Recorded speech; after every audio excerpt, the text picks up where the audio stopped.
Gente, boa noite. É uma alegria. Tem alguém vindo pela primeira vez aqui nos Inconformados hoje? Levanta a mão para mim, por favor. Pode levantar a mão bem alto. Tem um amigão lá atrás. Mais alguém? Não precisa ter vergonha. Ninguém mais? Deus abençoe, seja muito bem-vindo. E você também que não é visitante, é muito bem-vindo. Hoje a gente vai fazer uma liturgia um pouco diferente. Mas antes eu gostaria de compartilhar com vocês algo a respeito, e eu queria começar fazendo uma pergunta para você, mas essa pergunta você vai responder para a pessoa que está do seu lado. Eu vou pedir para você fazer a pergunta, para você responder essa pergunta, e você vai olhar para a pessoa e vai responder aquilo que você acha, vai ouvir o que a pessoa vai responder, e depois você fala a sua e guarde o que você respondeu. Deu para entender? Quem é Jesus? Faça a pergunta e responda a pergunta para a pessoa que está do seu lado aí. Quem é Jesus? Está aqui, ó, bem grande, ó. Quem é Jesus?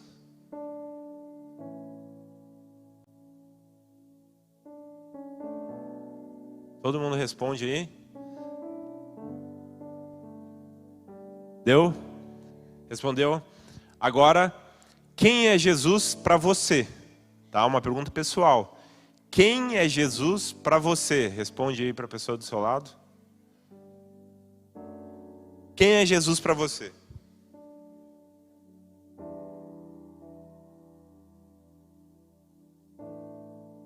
Beleza? Eu queria ler com vocês uma passagem que está lá em Mateus capítulo 16, do verso 13 ao verso 17. Vai ter aqui no telão, então você não precisa abrir se você não quiser. Jesus, com seus discípulos, andando,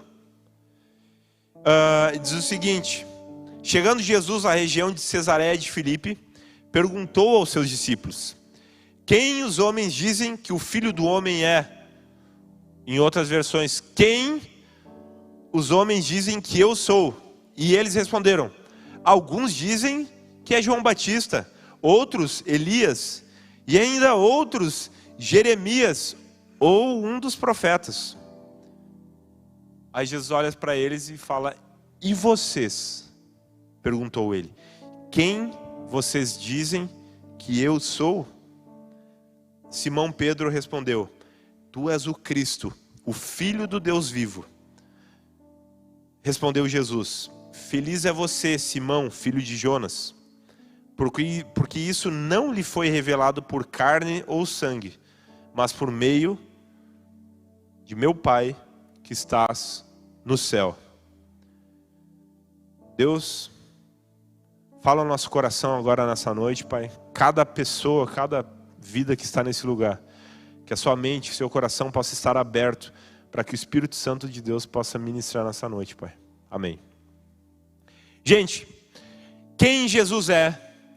Quem Jesus é para você? Você respondeu aí. E talvez a sua resposta foi: Jesus é Deus. Jesus, Ele é o Filho do Deus vivo. Você deu a resposta de Pedro aqui. Tu és o Cristo, o Filho do Deus vivo. Jesus é Pai, Jesus é Deus, Deus é Pai. Jesus é amor. Jesus é paz. Jesus é o Salvador. Eu não sei qual a resposta que você deu aí. Mas a verdade é que cada um deu o seu entendimento de quem é Jesus, da sua visão de Jesus. Isso é engraçado, porque eu queria que tu parasse de tocar um pouquinho. Pode parar, obrigado. Pode ficar aí, que depois eu vou querer, porque eu queria gostar, mas eu não gosto de alguém tocando. Eu pedi para ele tocar, mas quando eu estou falando alguma coisa mais solta assim, sabe? Quando eu entrar numa parte ali, daí eu quero que tu toque. Daqui a pouco já. Voltando aqui. É engraçado. Quem aí me conhece? Sabe meu nome? Levanta a mão aí. Todo mundo sabe meu nome. Eu não falei no início, mas cada um de vocês aqui tem uma visão a respeito do Ezequiel, que está aqui em cima. Uns acham que eu sou um grosso, um cavalo, ignorante. Outros acham que eu sou brabo. Outros já acham: não, cara, gente fina, meu. Não, cara bonitão, bacana, o cara joga bem futebol, o Cada um vai ter uma visão. O cara é um mala sem alça, é um marrento, meu. Não olha, o cara não sabe nada. Não, o cara sabe. É engraçado, né, que pessoas diferentes têm visões completamente diferentes de uma mesma pessoa. Então aquela pessoa que me acha, não, coisa mais querida, um guri, mas que doce. Um dia uma mulher falou para minha mãe, encontrou que doce de menino que é o teu filho. Conversei com ele aqui na igreja, mas é um doce. Daí eu falei, viu, mano? Fala agora aí, ó. E já outros acham que eu sou um limão, de tão azedo. E pessoas tendo visões diferentes da mesma pessoa. E isso é normal. Por quê? Porque talvez você que joga bola comigo me conhece e ia ter a definição sobre Ezequiel a respeito do que vê lá no futebol. Mas aqui é duro, meu. É sem coordenação. Perna de pau. Já quem me conhece lá na minha casa, minha mulher, já ia ter uma definição completamente diferente. Já o que me conhece aqui no louvor, isso aqui não toca nada, irmão. Sabe o que é? Já o outro, cada um ia ter uma visão a mesma coisa com você. Não fica achando que acontece só comigo. Com você é a mesma coisa. Então, na verdade, é como se fosse um quebra-cabeça. A gente vai montar um quebra-cabeça de 5.000 peças, e você pega uma peça e você olha ali a ponta de uma igreja. Aqui, achei a ponta da igreja. Mas a igreja é um detalhezinho no quebra-cabeça. Não é o todo. Mas você está enxergando a igreja ali. Tem só a pontinha da igreja. É a igreja aqui. Mas aquilo ali não significa o todo da imagem. Quando a gente vai num sítio e a gente olha aquela paisagem bonita assim, aí tem uma cachoeira, tem um riacho descendo as árvores, aí mais para cá sobe uma montanha, aí tem as vacas ali pastando, tem os animais correndo, e você entra para dentro da casa do sítio. Se você olhar numa janela, você vai olhar assim, olha, aqui só tem a cachoeira. Não, tem vaca também, aí tem outra. Não, mas não tem montanha, olha aqui, ó. Por quê? Porque cada janela vai passar uma visão diferente do mesmo local. Por quê? Porque a gente não vê o todo. E com Jesus é a mesma coisa. Talvez a visão que você tem, a definição que você tem de quem é Jesus, Jesus é aquele que cura, porque curou a sua mãe de câncer, e você tem, Jesus é aquele que cura. Não, Jesus é aquele que faz o impossível. Por quê? Porque você estava numa situação e Deus reverteu tudo aquilo. E cada um aqui vai ter uma definição de Jesus. Está errado? Talvez não. Está certo? Nem sempre. Por quê? Porque nem sempre as pessoas exatamente são aquilo que a gente define. E com Jesus é a mesma coisa. Jesus talvez não é somente aquilo que você falou. Agora, quando eu perguntei a sua opinião sobre quem era Jesus, quem é Jesus para você? Você só vai ter a definição desta resposta e saber responder isso a partir do momento que você conhece Ele. Porque talvez a resposta que você deu no início foi uma resposta que você ouviu do seu pai, que você cresceu ouvindo, ou que você ouviu aqui na igreja, do pastor falando, de mim falando, no seu grupo de crescimento. Você tem a definição, a resposta perfeita para poder passar na prova, no Enem. No Enem você vai passar certinho.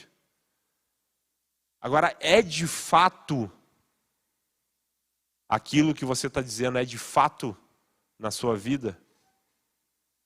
Porque às vezes a gente fala, não, Jesus é tudo para mim. Cara, e Jesus não é a primeira coisa na sua vida, nem aqui, nem na China.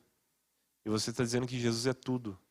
Você está dando uma resposta da boca para fora.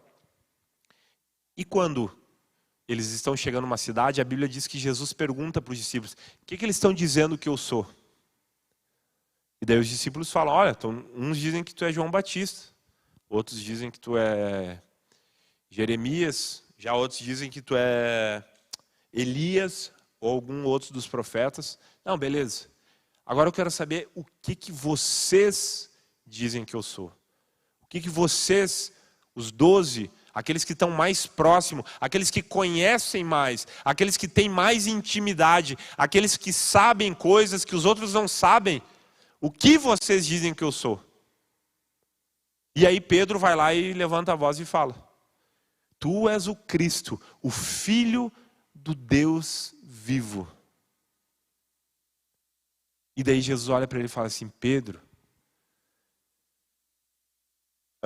feliz é você, Pedro, porque essa tua resposta, tu não pegou do livro, tu não pegou pronta de alguém, mas essa resposta nasceu a partir do momento em que você conheceu verdadeiramente quem é Jesus. Porque quando ele fala, tu és o Cristo, o Filho do Deus vivo, ele está querendo dizer, tu és o Cristo, ou seja, aquele que Deus enviaria para salvar o seu povo. E Jesus, nos 3 anos que viveu na terra, o que ele dizia era: eu sou aquele que veio para salvar, para libertar. E um monte de gente, mas esse cara é louco, meu. E quando ele diz, tu és o Cristo, ele está dizendo, tu é esse que veio para salvar. O Filho do Deus vivo, ou seja, o Deus vivo, tu és Jesus, o Deus encarnado. Então tudo que Jesus falava que era para as pessoas entenderem, Pedro entendeu. E ele diz, não, tu é Deus. Tu é o Deus que se fez carne e está aqui no nosso meio. E Jesus fala para ele, Pedro, isso aí não veio de ti, foi a experiência que tu teve. Então cada um aqui, eu não estou aqui para fazer você mudar o conceito e a opinião que você tem de quem é Jesus. Porque eu não faço isso e ninguém faz. E ninguém vai fazer. A única pessoa, a única forma de você mudar o seu conceito e a sua visão acerca de quem é Jesus é o Espírito Santo de Deus. Eu não vou mudar nada do seu conceito. Você não vai mudar a sua forma de conhecer Jesus ouvindo eu falar aqui. E eu não estou aqui para mudar a sua mente. Agora eu quero citar 2 elementos que todos aqui precisam entender, que todos aqui precisam concordar para poder conhecer Jesus. Porque sem esses elementos, não tem como definir Jesus e não tem como conhecer Ele e ter uma resposta assim como o Pedro falou. Pode tocar agora, obrigado. Gente, e a primeira delas, tá? 2 elementos sobre Jesus que todo mundo aqui precisa saber e precisa compreender. 2 elementos que não podem faltar na vida de vocês, na minha vida, ou de qualquer pessoa que se diz cristão e que conhece Jesus. É a base, é o fundamento para conhecer. E a primeira delas é sobre a história que a Bíblia conta sobre o caminho de Emaús. Jesus morre, depois de Jesus perguntar isso para eles, passou mais um tempo, Jesus é crucificado e Jesus morre. E Jesus é enterrado e os discípulos ficam apavorados. Pedro, que diz, tu é o Deus que desceu e vai salvar tudo. Olha e vê assim, ó, cara, o cara morreu. Os discípulos ficam com medo e vão embora. Cada um toma o seu rumo, porque tudo aquilo que a gente achava que era, lascou, meu. Era só mais um coach que estava tentando nos enganar aqui, deu o brete. Cada um tomou o seu rumo. E 2 deles, a Bíblia diz, estavam voltando para Emaús, aonde moravam. E ali eles estavam voltando. E quando eles estão voltando, comentando, cabisbaixo, o cara morreu, meu. A gente viu os milagres, a gente viu tudo, mas morreu. Já era, vamos voltar. Vamos fazer o que a gente fazia antes. Eles estavam voltando tristes. Quem aparece para eles? Jesus. Jesus ressuscitado. Jesus em carne e osso ainda. E chega para falar com eles. E a Bíblia diz assim. Jesus chega para eles, eles caminhando, Jesus chega do lado e diz assim: como vocês custam a entender? Porque Jesus chega e pergunta assim para eles: o que houve? O que vocês estão baixo? Que o nosso mestre, aquele que a gente achava que era o Salvador, morreu. E agora estamos aí, desesperados, não subimos mais. E daí depois que eles explicam, Jesus fala assim para eles: como vocês custam a entender e como demoram a crer em tudo o que os profetas falaram? Não devia o Cristo sofrer essas coisas para entrar na sua glória? E começando por Moisés e todos os profetas, explicou-lhes o que constava a respeito deles em todas as escrituras.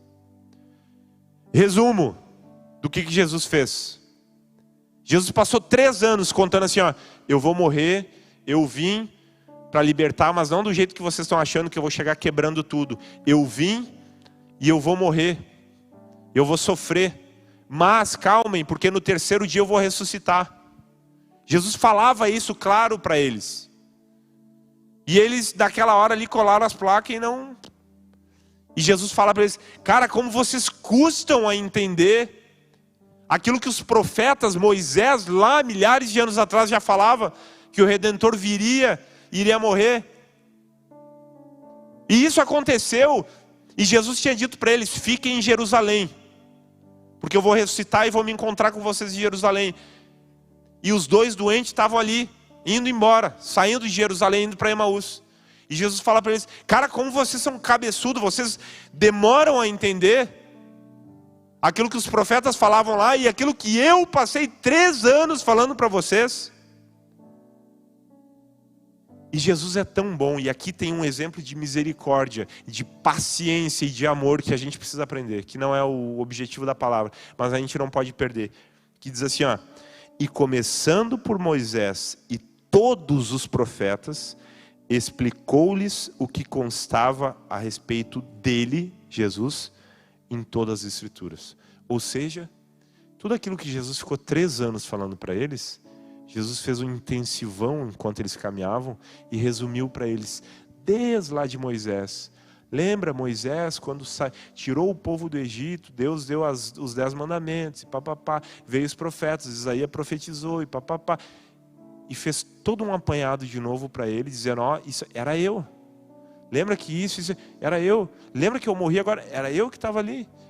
E Jesus, na maior paciência, explicou tudo de novo. Nós, ia falar, vocês são, vai com o teu, vai... Não ia ter a paciência, Jesus explicou tudo de novo. Então a primeira coisa que a gente precisa ter em comum para conhecer e poder responder essa pergunta de quem realmente Jesus é ter uma boa fundamentação bíblica para a gente evitar os desvios de rota. Uma boa fundamentação bíblica e conhecimento da palavra de Deus vai evitar com que a gente desvie do caminho que Ele tem para nós. Como assim, Ezequiel? Tem gente que adora barulheira, adora arrepio, e isso aí vai. Aí vem para uma igreja, aí ouve, daí, que benção aqui. Aí fica um tempo aqui, sai, vai para outra, porque ali já enjoou.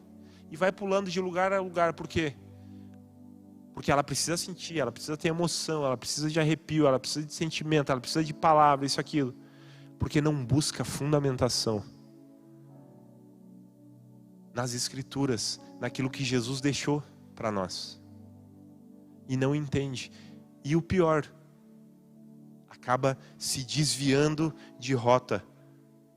Aqueles 2 discípulos, eles só estavam indo para Emaús, quando deveriam ter ficado em Jerusalém, porque faltou Bíblia para eles, faltou fundamentação, faltou entendimento a respeito do que Jesus explicou para eles, faltou conhecer as Escrituras melhores. O quanto você conhece da Bíblia? O quanto você conhece desse Jesus que você definiu? O quanto você conhece da definição que você deu para a pessoa do seu lado a respeito de Jesus? Se tudo o que você conhece é aquilo que você aprendeu ouvindo o pastor pregar, você está mal. Você precisa ler, você precisa buscar entendimento. Mas aprenda uma coisa: conhecimento não leva ninguém a responder de forma correta quem Jesus é para você. Não é o conhecimento que vai fazer isso. Mas a partir do momento que eu obtenho o conhecimento, isso me ajuda a buscar a forma como eu tenho que me relacionar com as pessoas, com Jesus, para que eu venha o conhecer. Pensa num remédio. Se eu compro um remédio que me disseram para comprar e eu não leio a bula, ninguém lê a bula aqui, mas eu não sigo a receita que o médico disse, aquele remédio que era para me fazer bem e me curar, vai me matar, vai me fazer mal, vai me dar um efeito reverso. Uma coisa que era boa, a partir do momento que eu não tomo conhecimento de como que ele é feito e o porquê, como de eu tenho que tomar de tantas em tantas horas, ele vai me prejudicar.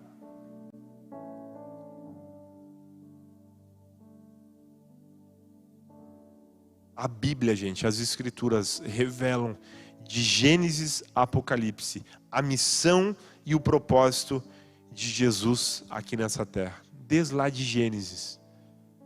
A natureza de Deus, a natureza do mundo, a criação revela quem é Jesus. Então, como eu faço para conhecer? Lendo, aprendendo das Escrituras, conhecendo a palavra de Deus, conhecendo a Bíblia. E o mais louco, gente, que a Bíblia é uma palavra viva. E o que significa isso? Você pode ler 10 vezes a mesma coisa. Das 10 vezes que você lê e meditar, Deus vai falar de forma diferente com você. Talvez você já ouviu a respeito desse texto e Deus falou com você de uma forma diferente do que está falando hoje. Por quê? Porque a palavra de Deus é viva. Diferentemente de qualquer outro livro no mundo, ela tem o poder sobrenatural de mudar e transformar a vida de qualquer pessoa que lê a palavra de Deus. Se você vai num presídio ou você ouve testemunhos de ex-presidiários, você vai ver milhares de presidiários contando a história de que tiveram um encontro com Jesus, conheceram Jesus, quando estavam na prisão e receberam uma Bíblia para ler. E simplesmente o fato de estarem lendo a Bíblia, conheceram Jesus e tiveram um encontro e a sua vida mudou, foi transformada por causa daquele livro. Mas a cadeia não existe só a Bíblia. Tem livros lá. Você nunca vai ouvir a história de um ex-presidiário que teve a sua vida transformada depois que leu Shakespeare. Depois que leu... faltou agora aqui. Drummond. Depois que leu qualquer outra história. Ninguém vai dizer que teve a sua vida transformada por ter lido um livro que não seja a palavra de Deus. Porque a palavra de Deus é a única palavra viva e que transforma.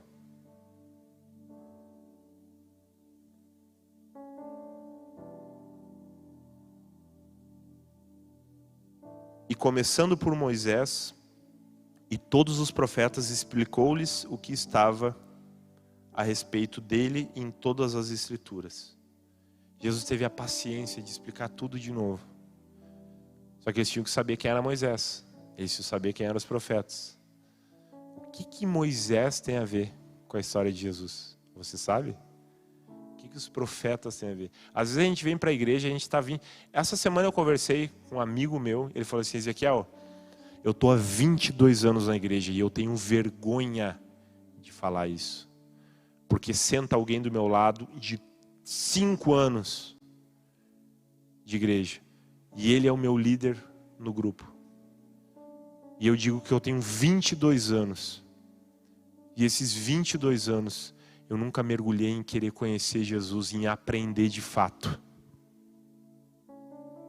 A gente precisa deixar de perder o nosso tempo aqui e conhecer de fato quem Jesus é. E o segundo ponto, segundo e último ponto, que a gente não pode, todos temos que ter em comum, é que a nossa vida, a sua vida deve gerar frutos reais. E a Bíblia diz em Mateus, palavras de Jesus também dizendo: nem todo aquele que me diz, Senhor, Senhor, entrará no reino dos céus, mas apenas aquele que faz a vontade do meu Pai que estás no céu. Muitos me dirão naquele dia, Senhor, Senhor, não profetizamos nós em teu nome? Em teu nome não expulsamos demônios e não realizamos muitos milagres? Então eu lhes direi claramente, nunca os conheci, afastem-se de mim, vocês que praticam o mal. Gente, o Evangelho transforma. Se a vida... Metanoia foi o tema que é mudança de mente. O Evangelho, ele transforma a vida de alguém. Se a pessoa pensava, vivia de uma maneira, e ela conhece o Evangelho, a vida dela muda. E o que a palavra de Deus está dizendo aqui, é que nem todo mundo que sabe dizer e que respondeu para o seu amigo do lado, e quem é Jesus, realmente conhece Ele. E nem todo mundo que diz Senhor, Senhor, que sabe a resposta, sabe dizer, que tem toda uma teologia, nem todo teólogo conhece Jesus de fato. É isso que a Bíblia está dizendo. E vai chegar um dia que essa pessoa vai dizer, espera aí Jesus, eu orei por alguém e essa pessoa foi curada. Eu orei pela situação dela e no teu nome ela foi curada. Foi? Mas tu eu não conheço. Nunca ouvi falar sobre tu. Porque conhecimento para mim, se não tem vivência, se não tem prática, então não adianta você estar aqui agora sentado e saber quem foi Moisés. Saber o que Moisés fez, o que Moisés não fez. Se a sua vida um dia não foi transformada por Jesus. E não é... Gente, uma coisa que eu sempre digo para as pessoas. Quando alguém vem conversar comigo assim, precisamos orar mais. Precisamos fazer vigília, precisamos ir para o parque, as pessoas estão perdidas. E o nego vem com fogo e quer mudar o mundo e quer fazer... glória a Deus, meu, é isso aí. Não, calma. Senta ali, vamos conversar. Calma, vamos indo. Não, mas a gente está parado e isso, aquilo. Calma, meu. Quanto tempo tu está aí? Não, vamos... Porque as pessoas vêm muito empolgadas achando que vão mudar o mundo em um mês. Mas aquilo é uma emoção, aquilo é saiu de uma conferência, saiu de um retiro, saiu de uma vigília, saiu de algum lugar. E aquela emoção, aquele negócio, ele, agora... Mas isso não leva a nada a lugar nenhum. Eu sempre digo, tudo tem o seu tempo. Dá o tempo ao tempo. Vamos ver se esse cara vai... Daqui um ano a gente vai conversar se ele vai estar na mesma pilha. Daqui um ano ele não está nem no grupo de crescimento. Nem orar em casa antes de dormir ele ora. E antes ele só queria vigília. O fato de você ter uma emoção, um arrepio, você foi para um retiro e voltou, nossa, agora... Isso não quer dizer nada, gente. Se a constância da sua vida, sobre o decorrer da sua vida, não for de uma vida transformada, na forma como você joga bola, na forma como você fala com os outros quando está irritado, na forma como você trata a sua namorada quando você está sozinho, na forma como você age como marido, como esposa, na forma como você trata os outros, na forma como você tem uma oportunidade de ganhar mais, mas de forma ilícita. São nessas horas que vão definir se você sabe realmente quem é Jesus. Porque Jesus, quem conhece, é transformado por Ele. E o mais louco, sabe o que é? Quando Pedro, ele fala aquilo, Jesus fala assim para ele, Pedro, é isso aí, tu é o cara. Porque isso aí não foi tu que falou, foi o Espírito Santo que colocou diante de ti. Alguns dias depois, Pedro falou uma coisa para Jesus. E Jesus falou assim, afasta de mim, Satanás. Porque Pedro estava falando bobagem, estava sendo usado pelo diabo ali. Às vezes a gente vai ter altos e baixos. Mas a nossa vida tem que ser transformada. Porque a nossa resposta pode ser a mais linda. mas ela só vai ser complementada com a forma como a gente vive, com a transformação que nós tivemos.